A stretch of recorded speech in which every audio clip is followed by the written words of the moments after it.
Salam sepak bola, teman-teman netizen atau warganet yang saya hormati semuanya. Welcome back ke konten terbaru dari channel YouTube Triple B. Dan di konten terbaru malam hari ini, sudah jelas dan pasti, saya ingin memberikan analisa dari pertandingan Super League antara Persib Bandung versus PSBS Biak yang berakhir untuk kemenangan Persib Bandung dengan skor tipis 1-0. Dengan hasil akhir ini teman-teman, berarti Persib Bandung untuk sementara setelah 18 pertandingan musim ini berada di posisi puncak klasmen Super League dengan selisih 1 poin dari Borneo FC yang berada di peringkat nomor 2 dan selisih 3 poin dari Persija Jakarta yang berada di peringkat nomor 3. Selain itu juga teman-teman, Persib Bandung adalah satu-satunya tim sejauh ini yang berhasil meraih 100% kemenangan ketika bermain di kandang mereka sendiri, yaitu di Stadion GBLA. Karena dari 9 pertandingan yang telah dimainkan di stadion tersebut, Persib selalu meraih kemenangan dan juga mencatat 8 clean sheet. Karena satu-satunya tim yang berhasil mencetak gol di kandang Persib di Stadion GBLA adalah Borneo FC yang pada saat itu mereka sempat leading dengan skor 0-1 tapi kena comeback dari Persib dan Persib akhirnya menang dengan skor 3-1. Artinya satu-satunya pemain yang bisa membobol gawang dari Persib yang pada saat itu gawangnya dijaga oleh Fitra Maulana adalah Joel Vinicius. Hampir saya ngomong namanya Vinicius Junior ya, karena mirip dengan pemain Real Madrid Vinicius Junior. Ya, Joel Vinicius yang berhasil mencetak satu-satunya gol ke gawang Persib ketika timnya Borneo FC bermain di Stadion GBLA.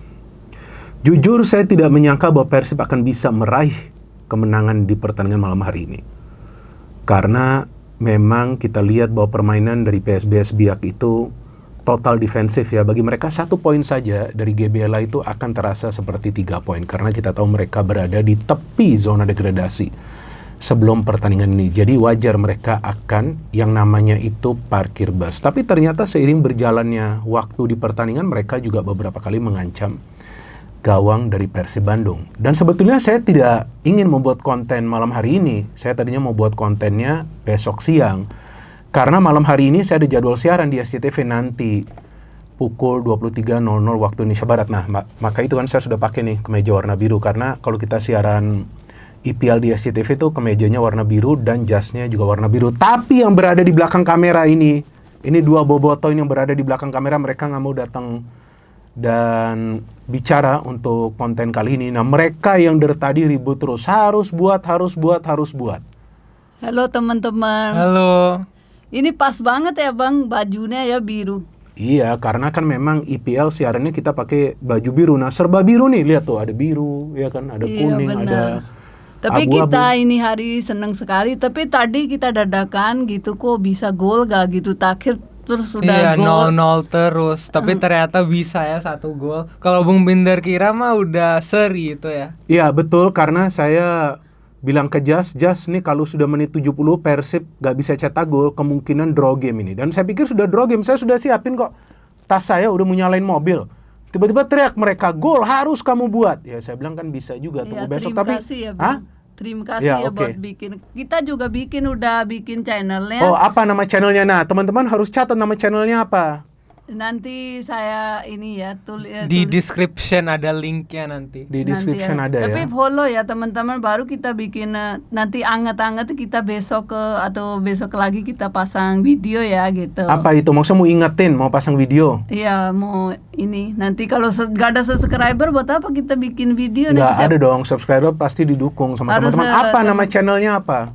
Namanya Keluarga BBB. Oke, apa isi channelnya nanti? Jadi nanti kayak live aja gitu, kayak bangnya bisa siaran lihat aktivitas Bung Binder dan keluarga. Oke. gitu. Oke, ya udah nanti teman-teman saya kasih nama channelnya di deskripsi.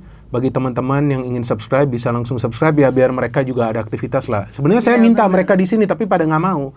Jadi biar bukan nggak mau Hah? Bang. Sekarang udah bajunya ganti. Tadi tiba-tiba gol. Iya, tiba-tiba Gitu, gol jadi begitu.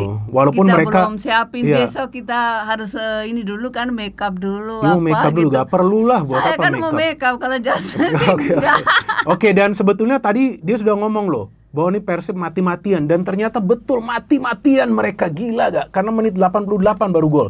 Dan memang saya tahu pasti ini rame soal kartu merah, tapi menurut saya ya memang itu adalah kartu kuning kedua bagi Heri Susanto. Ya kalau memang wasit sudah mengambil keputusan yang tegas, ya kalau mau diprotes juga repot ya. Jadi kadang-kadang memang tentu kita merasa wasit nih nggak benar, tapi ya kalau saya melihat sih benar aja itu. Karena Dewangga tuh kalau masuk maka bisa berbahaya juga pertahanan dari PSBS Biak kan. Tapi saya ingin membahas dulu tentang starting lineup dari Persib Bandung karena ini bagi saya agak membingungkan nih ya. Bukannya saya ingin mengkritik Boyan Hodak, cuman saya bingung karena ini kan ya memang sih lawan tim yang berada di zona papan bawah. Tapi kenapa tidak memainkan striker murni dari awal antara Ramon atau juga Jung, dimainkan William Barros yang kalau menurut hemat saya ini gak berkembang. Secara etos kerja bagus, kerja keras, tapi kan perlu finisher. Beckham Putra oke, not bad, tapi beberapa kali Beckham tuh tidak membagi bola pada saat dia punya momen. Jadi Beckham Putra juga nih harus paham, boleh gocek kiri, gocek kanan, mainnya ngeyel, tapi harus juga lihat di sekitarnya. Bisa gak bagi bola gitu. Kemudian ada juga Bergwijn oke mainnya. Kemudian Frans Putros di tengah tapi kehilangan banget ya Reinders ya Persib Bandung. McLock sayangnya cedera ya, baru bermain 15 menit cedera. Tom Hay luar biasa, beberapa kali dia memberikan umpan kunci, dia juga punya chance. Julio Cesar, Matricardi aman karena Biak beberapa kali counter gak bisa menciptakan peluang berbahaya walaupun mereka ada 2 peluang tuh ya. Dari Barbosa dan juga dari Hersus yang bisa di-save oleh Teja. Tapi harus hati-hati juga para pemain Persib tuh, Teja dikasih back pass seperti itu kan membahayakan juga. Untung Teja bisa. Halo, Dewangga, ada Kakang juga, jadi 2 fullback yang lokal juga dimainkan. Dan dari PSBS Biak ya Heri Susanto memang bagus, Blanco, ada Moraes, ada Putra, ada juga Ilamuddin, ya kan Ilamuddin ini pemain yang senior juga ya sekarang. Ada Barbosa yang mendapatkan peluang, ada Andrade yang sebenarnya peluangnya gak berbahaya, tapi kesalahan itu dari Teja, untung memang gawangnya jauh ya. Ada Embalo, ada Budiono, ini belakangnya kuat banget. Ada Nur Hidayat dan penjaga gawang Kadu ini ngeri banget. Banyak sekali save yang dilakukan, walaupun gak banyak shot on target dari Persib, tapi save yang dilakukan itu dari crossing yang masuk. Cara dia membaca bola ini luar biasa. Jadi memang ini pertandingan yang kemungkinan Persib akan kesulitan mencetak gol karena tim lawan itu akan bermain defensif. Dan itu wajar bagi Biak. Maka itu yang selalu saya katakan bahwa dari second line Persib ini harus berinisiatif juga untuk melakukan penetrasi. Bukan cuma shooting, saya pernah katakan itu. Biasanya tuh William Barros atau Bergwijn, tapi mereka juga kan harus feeding bola. Nah ini yang menjadi kesulitan tentunya bagi Tom Hay ketika Reinders gak main. Karena kalau ada Reinders, dia mendapatkan bala bantuan yang sepadan bagi dia. Tapi saya melihat Persib itu hanya bisa menciptakan 1 peluang on target di babak pertama, itu pun dari Kakang. Kakang terpaksa maju karena kesulitan para pemain Persib menciptakan peluang on target. Ada beberapa peluang yang mereka ciptakan itu miss. Dan kemudian saya melihat bahwa masuknya Adam Alis ini sebetulnya meningkatkan intensitas serangan. Bahkan saya melihat Adam Alis bermain sangat baik ya. Mobile banget pergerakannya, dan saya rasa dengan adanya Adam Alis ini sedikit banyak membantu Tom Hay. Tapi Tom Hay juga tidak mudah bermain kreatif karena dia pemain juga yang dikawal ketat. Dan dia bukan pemain yang melakukan pergerakan dengan bola, tapi dia lebih banyak umpan.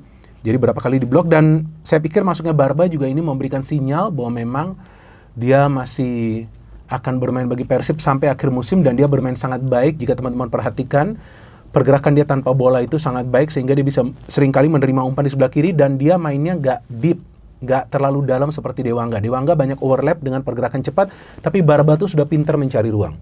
Sehingga tektokannya dengan para pemain lain itu berjalan dengan baik. Dan saya melihat kemudian Nelson Alom masuk ketika Heri Susanto keluar, tapi Biak tetap fokus dalam bertahan. Dan pertahannya mereka dengan 10 pemain pun sebetulnya gak mengecewakan. Karena mereka betul-betul membuat para pemain Persib itu frustasi. Tapi saya melihat fighting spirit dari para pemain Persib itu luar biasa. Dan itu mereka lakukan karena Stadion GBLA yang memang fully packed, full house. Jadi saya pikir teman-teman yang merupakan fans dari Persib Bandung, yaitu Boboto, apalagi yang hadir di dalam stadion itu, perlu memberikan apresiasi sebesar-besarnya kepada para pemain Persib yang tidak putus asa meskipun mereka berhadapan dengan lawan yang kuat secara defensif, yang penjaga gawangnya lagi on fire. Dan seperti yang pernah saya katakan, entah mengapa tiba-tiba kalau ada tim lawan berhadapan dengan Persib, kemungkinan tuh kipernya akan on fire. Nah ini yang saya pikir ini adalah game changer ya, ketika Ramon dimainkan untuk menggantikan William Barros. Kenapa? Karena Boyan tuh sepertinya sudah melihat bahwa Andrew Jung walaupun sebagai targetnya dia dapat tuh 1 peluang untuk mencetak gol. Saya kira itu gol ketika umpan dari Tom Hay. Tapi dia sepertinya ingin Andrew Jung tuh lebih banyak bergerak dari sayap. Nah teman-teman perhatikan, ketika Andrew Jung bergerak dari sayap, dia lebih banyak mendapatkan ruang. Untuk apa? Untuk melepaskan umpan-umpan yang tajam. Dan ketika dia mendapatkan ruang itu, dia melepaskan umpan yang tajam, yang kemudian tertuju kepada Ramon yang mungkin dia ingin heading ke arah gawang, tapi bolanya di heading ke tiang jauh dan di sana ada Bergwijn yang bisa menyontek bola. Ini bukan gol yang gampang. Sama sekali bukan gol yang gampang, tapi Bergwijn masuk pada momen yang tepat untuk kill the game karena dia mencetak gol di menit ke-88 sehingga Persib bisa meraih kemenangan yang sangat krusial karena bagi Persib penting bagi mereka di setiap pertandingan di GBLA itu mereka meraih yang namanya maximum point. Kalau musim lalu, Persib itu dari 17 pertandingan bermain di GBLA, mereka meraih 12 kali kemenangan, 4 kali hasil imbang, betul kan, 12 plus 4, 16, dan 1 kali kekalahan. Tapi sekarang, berjalannya musim masuk ke pertengahan musim, Persib itu sudah bisa meraih 9 kali kemenangan di kandang mereka sendiri, dan itu yang menjadi kekuatan mereka musim ini. Sehingga secara poin, kita melihat bahwa Persib sudah mengoleksi, sebentar, ini. Oke, Persib sudah mengoleksi 41 poin secara total. Dan memang masih ada Malut 37. Jadi ya itu yang saya katakan bahwa persaingan di Super League musim ini di Liga Indonesia akan semakin sengit. Dan next match, Persija away ke Persita yang formnya lagi bagus. Malut yang home lawan Bayangkara. Dan Persib away to Persis. Wah ini menarik ya. Dan Borneo home to PSIM. Dan jangan lupa Persebaya juga tadi menang. Persebaya akan home to Dewa Winata. Jadi kalau menurut saya kunci kemenangan dari Persib itu adalah karena para pemain mereka sangat luar biasa perjuangannya dan mereka benar-benar tidak kehilangan fokus dalam permainan. Karena seandainya mereka kehilangan fokus dalam permainan, maka bisa saja mereka membuat kesalahan di babak kedua itu ketika waktu hanya tinggal 45 menit. Tapi mereka tidak membuat kesalahan dan akhirnya mereka bisa kill the game dan meraih 3 poin yang sangat krusial. Tinggal kita tunggu konsistensi dari Persib. Dan saya tadi tidak sempat melihat acara setelah pertandingan yang katanya akan ada perkenalan dengan pemain-pemain baru. Nah mungkin nanti kalau saya sudah mendapatkan informasinya saya akan buat kontennya. Dan saya harapkan teman-teman juga nanti akan menonton podcast yang tadi saya buat sebelum saya buat konten ini tadi sore, yaitu tentang Persija Jakarta. Dan saya harapkan teman-teman juga jangan langsung memberikan komen-komen yang negatif ketika hanya melihat thumbnail dan juga judul, tapi teman-teman perlu menonton konten tersebut karena tidak ada satupun analisa atau pernyataan di sana yang merendahkan klub lain. Tapi pembahasan kita sangat objektif dan saya harapkan teman-teman dari fans klub manapun mendukung channel ini agar channel ini bisa berkembang secara pesat. Dan saya ingin berterima kasih kepada semua teman-teman yang sejauh ini mendukung kemajuan dari channel YouTube Triple B. Tanpa kalian Binder bukan siapa-siapa, tapi Binder tetap netral dan Binder tetap bundar. Kok bundar? Artinya, kok Binder tetap bundar? Artinya Binder tetap netral dan Binder bukan buzzer. No hate, no politics, only football. Salam sepak bola.